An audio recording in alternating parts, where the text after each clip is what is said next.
ফ্যাসিবাদ সরকারের প্রেতাত্মা হয়ে কাজ করার অভিযোগ উঠেছে নরসিংদীর শিশু বিষয়ক কর্মকর্তা খলিলুর রহমান সজীবের বিরুদ্ধে। ফ্যাসিজমের সাথে যুক্ত এই কর্মকর্তা কৌশলে জেলাব্যাপী এই কার্যক্রম পরিচালনা করলেও জেলা প্রশাসনের কাছে নেই এই বিষয়ে কোনো খবরাখবর।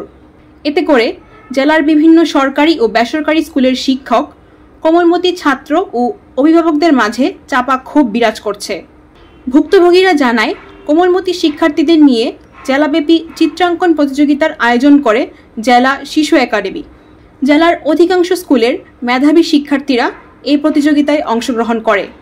পরে এ প্রতিযোগিতায় প্রথম, দ্বিতীয় ও তৃতীয় হওয়া শিক্ষার্থীদের হাতে পুরস্কার হিসেবে তুলে দেয় ফ্যাসিস্ট সরকারের ছাপানো সচিত্র বাংলাদেশ নামে একটি বইসহ কিছু বই ও ম্যাগাজিন। এসব বইয়ের পাতায় পাতায় শেখ মুজিব, শেখ হাসিনা ও তার আমলের মন্ত্রী এমপিদের গুণকীর্তন লিপিবদ্ধ রয়েছে।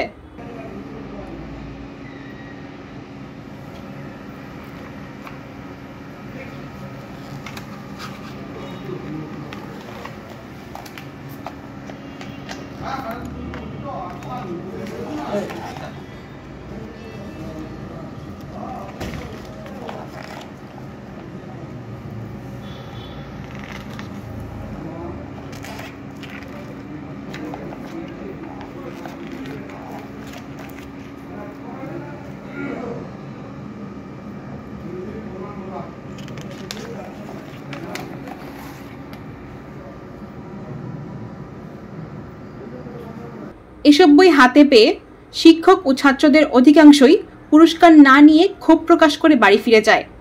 কেন কোমলমতি ছাত্রদের হাতে এমন স্পর্শকাতর পুরস্কার তুলে দেওয়া হলো, এ বিষয়ে জেলা শিশু বিষয়ক কর্মকর্তার কাছে জানতে চাইলে তিনি প্রথমে বিষয়টি অস্বীকার করেন। পরে প্রমাণ দেখালে তিনি দুঃখ প্রকাশও করেন।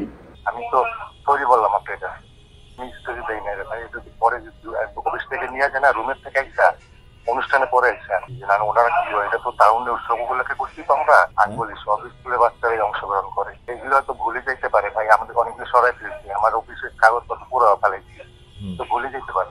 50 আমি 300 করে দিচ্ছি, সব স্কুল মিলে একটা পিনাকল। জেলার পিনাকল চার্টার স্কুল অ্যান্ড কলেজের প্রধান শফিকুল ইসলাম তুহিন বলেন, এই কর্মকর্তার এমনটি করা মোটেও ঠিক হয়নি। তিনি এ অনুষ্ঠানের নামে যে বরাদ্দ ছিল সেই বরাদ্দের টাকাও আত্মসাৎ করেছেন। তো যখন নিয়ে আসছে তখনই উনি বলছে যে এই ধরনের বই আপনারা দিলেন কেন? বঙ্গবন্ধুর উপরে বিভিন্ন ওনাদের যে প্রকাশনা থাকে না, এই ধরনের প্রকাশনার যে বইগুলো ওনার কাছে জমা ছিল সবগুলো বই দিয়ে দিছে। ওনার সংরক্ষিত যে বইটই পুরাতন যা ছিল সব বাচ্চাদের দিয়ে বাজেট টাকা মারিয়ে দিল আর কি। জেলা বিষয়ক কর্মকর্তা আমাদের যে টিচার ছিল তাকে জিজ্ঞেস করছে, বই একটু শর্ট পড়ছে তো এই জন্য এগুলো দিয়ে দিলাম। এগুলো কোনো কথা হলো? আমাদের টিচার গেছিল, তো টিচাররা এখানে রেখে দিচ্ছে। কিছু বাচ্চারা নিতে চায় এই পুরস্কার, কিছু বাচ্চারা নিয়েছে, কিছু বাচ্চারা বলছে না আমরা এটা নিব না। আনামা ফুজিয়াশা, নিখাত খবর, ঢাকা।